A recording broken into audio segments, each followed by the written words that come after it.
पहलवान नूरुद्दीन महिला महाविद्यालय से मैं असिस्टेंट प्रोफेसर रंजना श्रीवास्तव पहलवान नूरुद्दीन ग्रुप ऑफ कॉलेज के यूट्यूब चैनल पर आप सभी का स्वागत करती हूँ।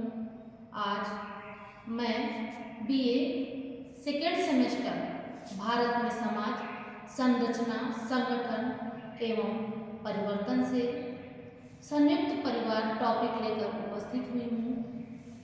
आज हम सभी लोग संयुक्त परिवार के विषय में चर्चा करेंगे, जानेंगे कि संयुक्त परिवार क्या है, उसका अर्थ क्या है, उसकी परिभाषा क्या है, उसकी विशेषता क्या है। जैसे कि हम सभी ये जानते हैं कि भारतीय समाज में दो प्रकार के परिवार पाए जाते हैं, दो प्रकार के परिवार होती हैं। पहला एकल परिवार और दूसरा संयुक्त परिवार। एकल परिवार वह होता है जिसमें माता पिता और उनके अविवाहित बच्चे होते हैं, उनको एकल परिवार कहा जाता है। संयुक्त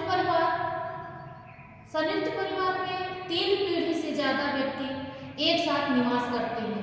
3 पीढ़ी मतलब दादा दादी, ताऊ ताई, मम्मी पापा, चाचा चाची एवं उनके बच्चे एक साथ एक ही घर में निवास करते हैं। एक ही रसोई में बना हुआ भोजन एक साथ करते हैं और दुख सुख में एक दूसरे के सहयोगी होते हैं और किसी न किसी रूप में एक दूसरे से रक्त संबंधी होते हैं। उन्हें संयुक्त परिवार कहा जाता है।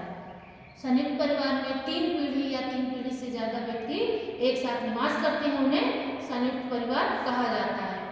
संयुक्त परिवार के अर्थ को जानने के बाद अब हम लोग संयुक्त परिवार की परिभाषा देखते हैं कि अनेक विद्वानों ने संयुक्त परिवार की परिभाषा अपने अपने शब्दों में दी है, जिसमें से 2 प्रमुख होती हैं।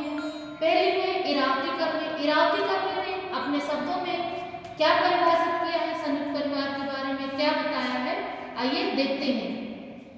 इरावती कर्वे ने संयुक्त परिवार के विषय में परिभाषित करते हुए कहा है कि संयुक्त परिवार ऐसे व्यक्तियों का समूह है जो एक ही घर में निवास करते हैं, एक ही रसोई से बना भोजन करते हैं, जो सामान्य संपत्ति के स्वामी होते हैं, पूजा में सामान्य रूप से भाग लेते हैं तथा जो एक दूसरे से किसी न किसी रूप में रक्त संबंधी होते हैं, वो संयुक्त परिवार कहा जाता है।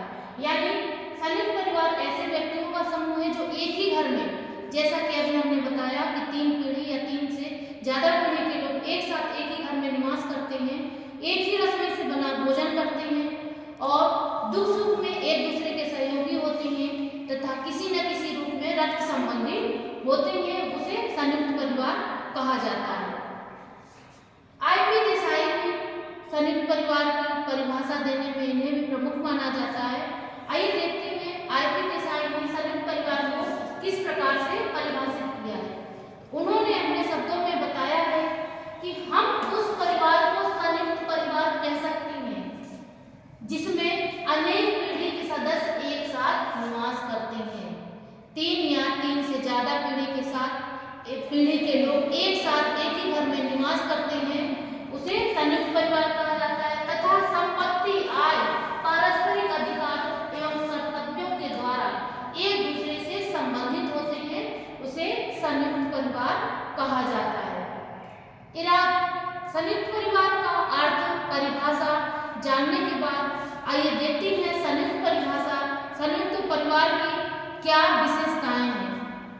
संयुक्त परिवार की विशेषताओं के बारे में हम देख सकते हैं। पहला है बड़ा आकार।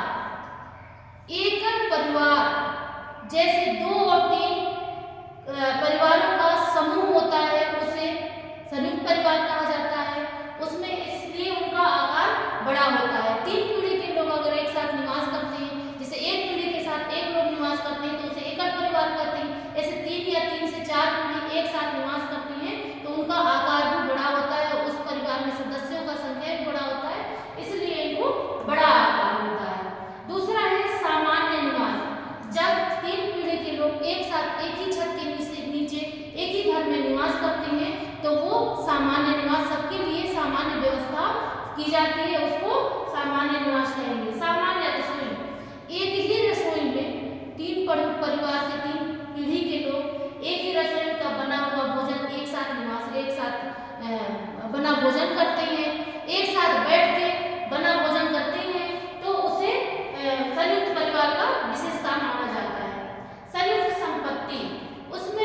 संयुक्त परिवार की जो संपत्ति होती है वो सभी के लिए समान होती है, उसमें न किसी का ज़्यादा होता है न किसी का कम होता है। जरूरत पड़ने पर, आवश्यकता पड़ने पर सभी के लिए उतना खर्च किया जा सकता है। अगला है धार्मिक क्रियाओं की संयुक्त